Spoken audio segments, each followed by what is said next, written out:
Cell body contains cell membrane, cytoplasm, and various other organelles.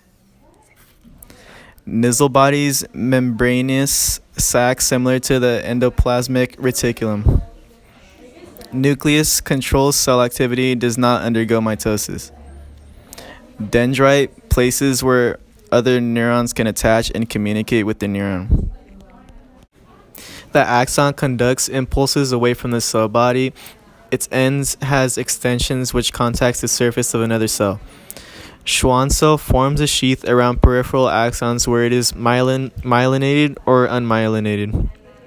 Nodes of Ranvier, location where an impulse actually travels since this area is permeable to calcium and potassium.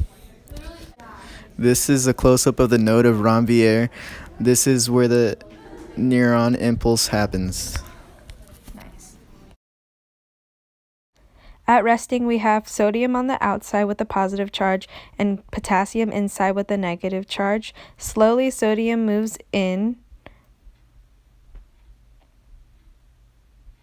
and eventually sodium is on the inside and potassium is on the outside, changing the charges, positive on the inside and negative on the outside. Because of the unequal distribution of the ions, potassium is going to move in, and eventually the sodium-potassium pump fixes it, moving the sodium ions out.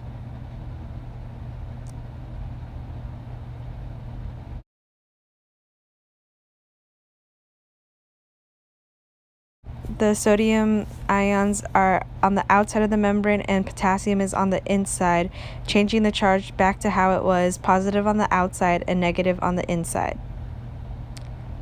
This is the chart. The dotted line shows threshold and the red line starts at resting.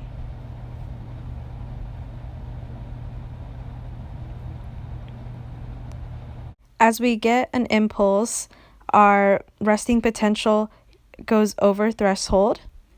This is called depolarization. This is happening while our sodium ions are going inside the membrane. And then as the line goes down, this is repolarization, and that happens when our potassium ions are moving out of our membrane. Eventually, the line goes lower than resting potential and then goes a little bit slightly back up. And this is called hyperpolarization.